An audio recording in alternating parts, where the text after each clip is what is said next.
سید لوگ آخر کون ہوتے ہیں؟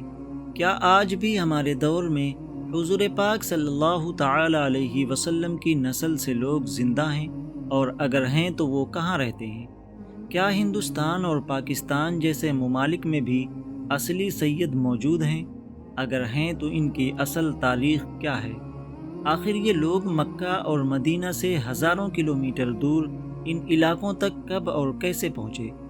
اور آج جو ہم دیکھتے ہیں کہ لوگوں کے ناموں کے ساتھ کاظمی، رضوی، نقوی، عسکری جیسے ٹائٹل لگے ہوتے ہیں تو ان کا سیدوں سے کیا رشتہ ہے؟ دوستوں، یہ سارے سوال بظاہر مشکل لگتے ہیں، مگر ہم انہیں آسان بھاشا میں سمجھنے کی کوشش کریں گے۔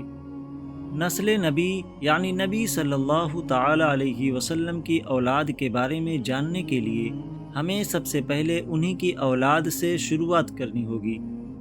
حضور پاک صلی اللہ تعالی علیہ وسلم کی کل 7 اولادیں تھیں۔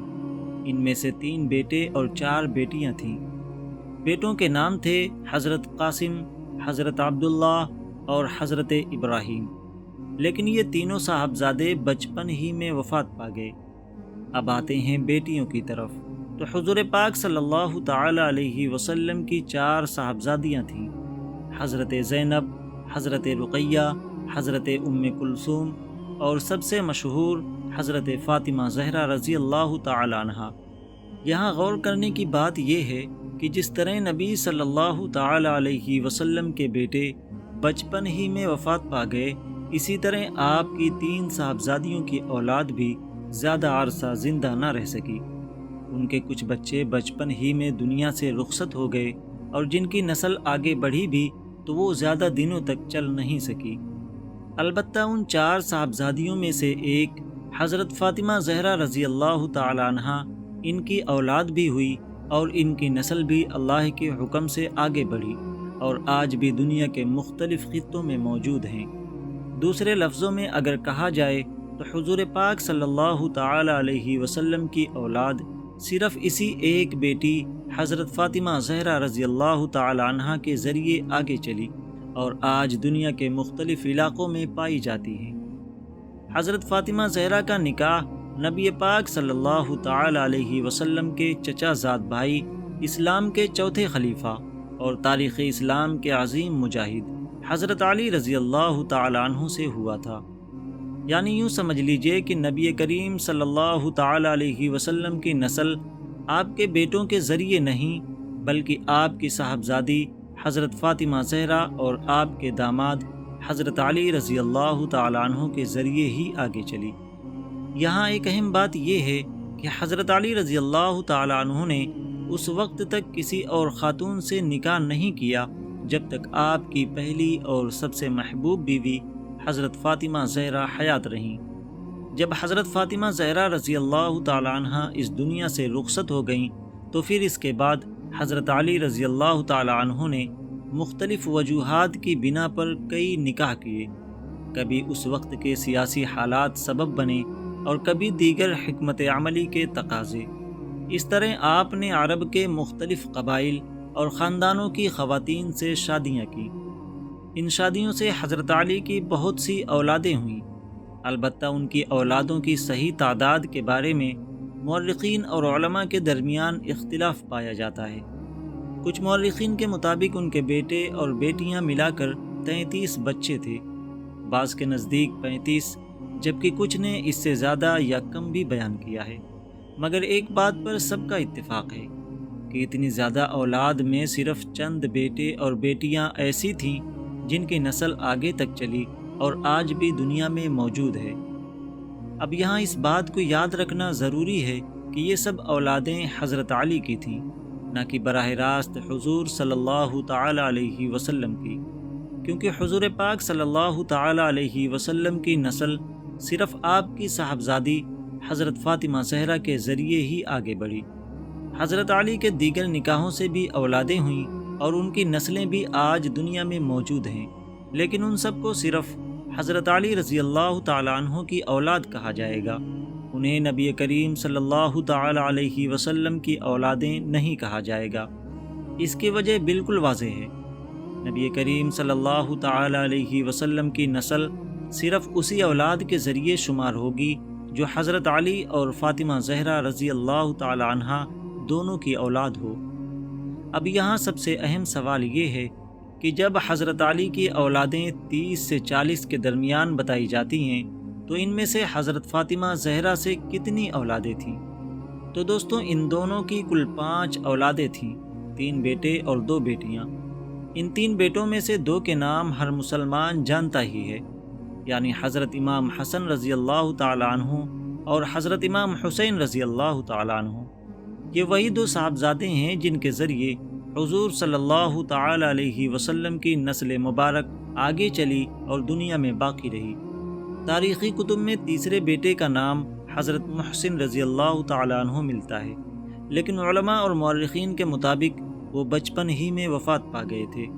یوں بالآخر حضرت فاطمہ زہرا رضی اللہ تعالی عنہ کی اور براہ راست حضور پاک صلی اللہ تعالی علیہ وسلم کی نسل صرف 2 ہی نواسوں حضرت امام حسن اور حضرت امام حسین کے ذریعے آگے بڑھی۔ آج دنیا میں جتنے بھی لوگ یہ دعویٰ کرتے ہیں کہ وہ خاتم النبیین حضرت محمد مصطفیٰ صلی اللہ تعالی علیہ وسلم کی اولاد سے ہیں، دراصل ان کا شجرہ جا کر انہی 2 حضرتوں سے جڑتا ہے، اور یہی لوگ آج کے دور میں سید کہلاتے ہیں، یعنی یہ لوگ نسل نبی صلی اللہ تعالی علیہ وسلم سے تعلق رکھتے ہیں۔ اب یہاں ایک اہم بات بھی سمجھنا ضروری ہے کہ حضرت امام حسن اور حضرت امام حسین کے علاوہ بھی حضرت علی رضی اللہ تعالی عنہ کی دوسری بیویوں سے بہت سی اولادیں ہوئی تھیں۔ ان میں سے مشہور نام حضرت محمد ابن حنفیہ اور حضرت عباس رضی اللہ تعالی عنہ ہیں۔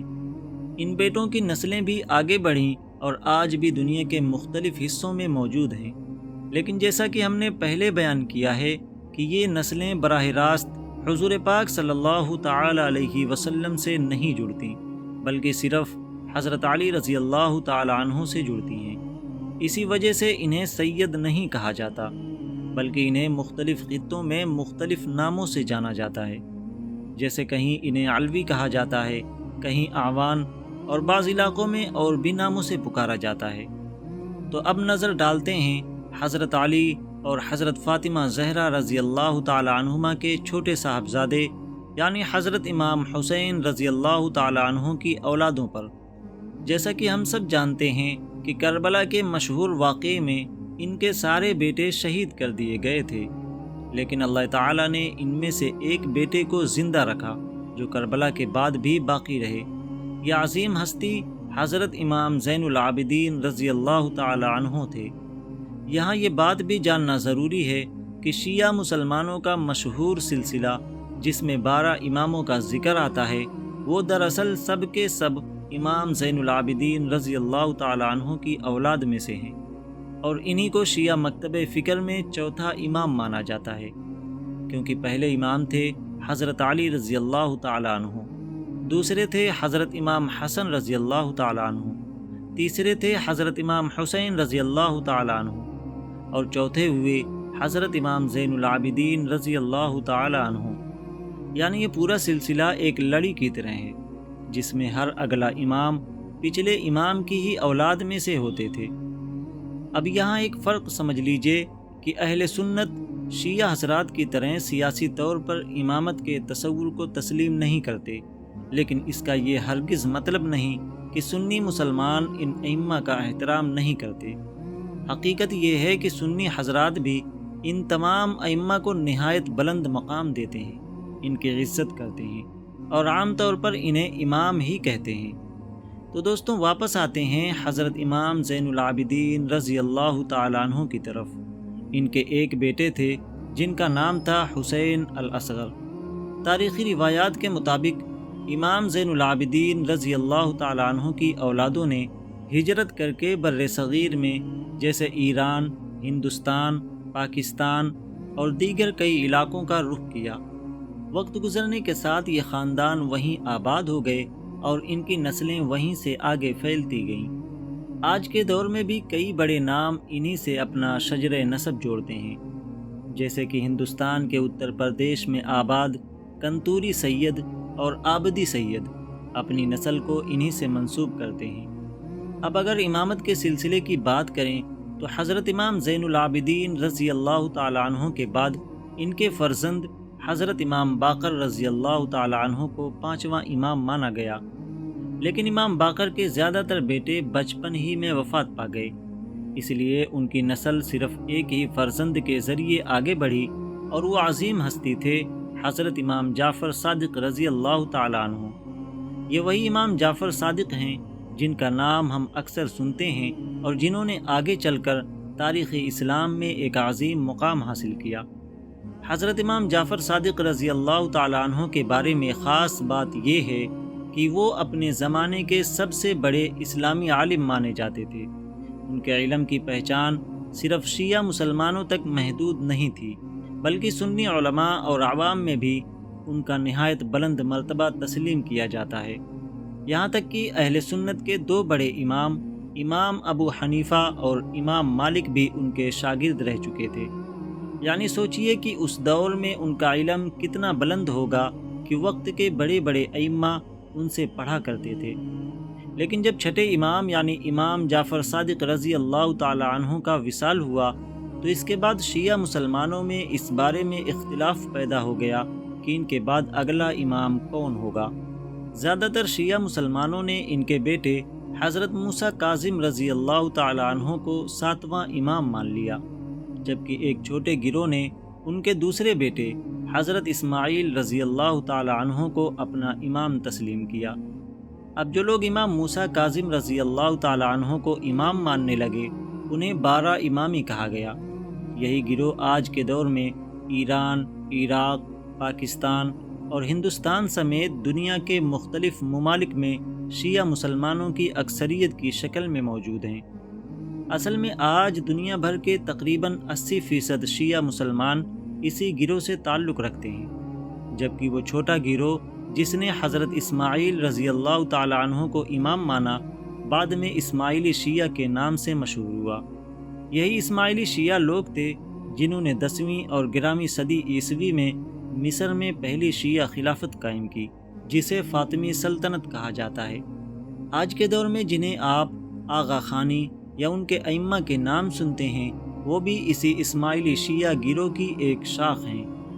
اب واپس آتے ہیں حضرت امام موسیٰ کاظم رضی اللہ تعالی عنہ کی طرف، کیونکہ اکثریت نے انہیں 7واں امام تسلیم کیا تھا۔ بعد کے ادوار میں انہی کی اولاد کو کاظمی سید کہا جانے لگا۔ آج بھی جو لوگ اپنی نسل کو حضرت امام موسیٰ کاظم سے جوڑتے ہیں وہ اپنے نام کے ساتھ کاظمی لکھتے ہیں۔ یہ کاظمی سید آج بھی بڑی تعداد میں عراق کے کربلا جیسے علاقوں میں، ایران کے مختلف حصوں میں اور یہاں تک کہ بھارت اور پاکستان کے کئی شہروں اور قصبوں میں آباد ہیں۔ اب بات کرتے ہیں امام موسیٰ کاظم رضی اللہ تعالی عنہ کے بیٹے کی۔ ان کے بیٹے کا نام امام علی رضا رضی اللہ تعالی عنہ تھا۔ انہیں 8واں امام مانا گیا۔ ان کی اولاد آج بھی بڑی تعداد میں ایران اور عراق میں پائی جاتی ہیں اور وہ رضوی سید کہلاتے ہیں۔ اس کے بعد ان کے بیٹے حضرت امام الجواد رضی اللہ تعالی عنہ 9واں امام بنے۔ ان کی نسل بھی آگے بڑھی اور انہی کی نسبت سے بہت سے سید آج اپنے آپ کو رضوی سید کہتے ہیں۔ پھر 10ویں امام ہوئے حضرت امام علی نقی رضی اللہ تعالی عنہ، جنہیں علی ہادی بھی کہا جاتا ہے۔ بعد میں ان کی اولاد کو نقوی سید کہا جانے لگا۔ بر صغیر میں آج بھی نقوی سید بڑی تعداد میں آباد ہیں۔ ان کے بعد 11ویں امام تھے امام حسن عسکری رضی اللہ تعالی عنہ۔ ان کا مشہور لقب عسکری تھا۔ حضرت امام حسن عسکری کی اپنی بھی کئی اولادیں تھیں اور ان کی نسلیں دنیا کے مختلف حصوں میں پھیل گئیں، اور آج بھی ان کی نسبت سے بہت سے سید اپنے آپ کو عسکری کہتے ہیں۔ 12ویں امام کے طور پر حضرت امام مہدی رضی اللہ تعالی عنہ کو مانا جاتا ہے۔ ان کے بارے میں تاریخ میں یہ ذکر ملتا ہے کہ اس وقت عباسی حکومت کی طرف سے بڑا خطرہ تھا، اسی وجہ سے انہیں اس دور کے حالات کی وجہ سے خفیہ طور پر کہیں چھپا دیا گیا تھا تاکہ دشمنوں سے محفوظ رہیں۔ اسی وجہ سے ان کی موجودگی اور نسل کے بارے میں نہ تو کوئی صحیح معلومات دستیاب ہیں اور نہ ہی کوئی یقینی دعویٰ کیا جا سکتا ہے۔ دوستوں، اب تک ہم نے جس نسل کا ذکر کیا وہ دراصل نبی اکرم صلی اللہ تعالی علیہ وسلم کی نسل مبارک کے شجرے کی صرف ایک شاخ تھی، یعنی وہ شاخ جو حضرت امام حسین رضی اللہ تعالی عنہ سے چلی۔ لیکن نبی پاک صلی اللہ تعالی علیہ وسلم کی نسل ایک دوسری شاخ سے بھی آگے بڑھی، جو حضرت امام حسن رضی اللہ تعالی عنہ کے ذریعے دنیا میں پھیلی۔ اس دوسری شاخ کے بارے میں انشاءاللہ پھر کسی اور وقت ہم تفصیل سے بات کریں گے۔ تو دوستوں، تاریخ ہمیں یہ بتاتی ہے کہ جب نبی پاک صلی اللہ تعالی علیہ وسلم کی اولاد عرب سے نکل کر دنیا کے مختلف علاقوں تک پہنچی تو انہوں نے صرف سکونت اختیار نہیں کیا، بلکہ ہر خطے کی تہذیب، مذہبی ماحول اور سماج پر گہرا اثر چھوڑا۔ کہیں انہوں نے مدارس اور خانقاہوں کی بنیاد رکھی اور کہیں لوگوں کو اسلام کی اصل تعلیمات اور اس کی روح سے واقف کرایا۔ آپ بھارت کی مثال لیں تو جب یہاں سید خاندان آئے تو یہاں کے معاشرے میں ان کا اتنا گہرا اثر ہوا کہ آج بھی شہروں اور قصبوں میں سید واڑہ اور سید نگر جیسے نام پائے جاتے ہیں۔ یہی حال پاکستان، ایران اور عراق جیسے ممالک کا بھی ہے، جہاں سید خاندانوں نے لوگوں کی رہنمائی کی اور اسلام کی اصل تعلیم لوگوں تک پہنچائی۔ بہت سے عظیم صوفی بزرگ بھی انہی خاندانوں سے ہوئے۔ مثال کے طور پر خواجہ معین الدین چشتی اجمیری رحمۃ اللہ علیہ، جنہیں دنیا غریب نواز کے نام سے جانتی ہے، ان کا شجر نسب بھی براہ راست نبی پاک صلی اللہ تعالی علیہ وسلم کی نسل مبارک سے جڑتا ہے۔ اسی طرح اور بھی کئی صوفیہ نے اپنے اپنے علاقوں میں محبت اور انصاف کا پیغام پہنچایا۔ اور آخر میں یہ جان لیجئے کہ کاظمی، رضوی، نقوی یا عسکری جیسے القاب دراصل صرف یہ بتاتے ہیں کہ کوئی سید خاندان کس امام کی نسل سے تعلق رکھتا ہے، لیکن اس لقب سے زیادہ اہم ان کا کردار اور عمل ہے کہ وہ نبی پاک صلی اللہ تعالی علیہ وسلم کی تعلیمات پر کتنا عمل کر رہے ہیں۔ تو دوستوں، نبی پاک صلی اللہ تعالی علیہ وسلم کی نسل کا ذکر محض تاریخ سنانے کے لیے نہیں، بلکہ اصل مقصد یہ ہے کہ ہم اپنی زندگی کو ان کی سنت اور تعلیمات کے مطابق ڈھالیں۔ آخر میں اللہ تعالیٰ سے دعا ہے کہ ہمیں نبی اکرم صلی اللہ تعالی علیہ وسلم کی سنت کو زندہ کرنے والا بنا دے اور ہمیں دین کے راستے پر چلنے کی توفیق عطا فرما، آمین یا رب العالمین۔ تو دوستوں، ملتے ہیں اگلی ویڈیو میں۔ اللہ حافظ۔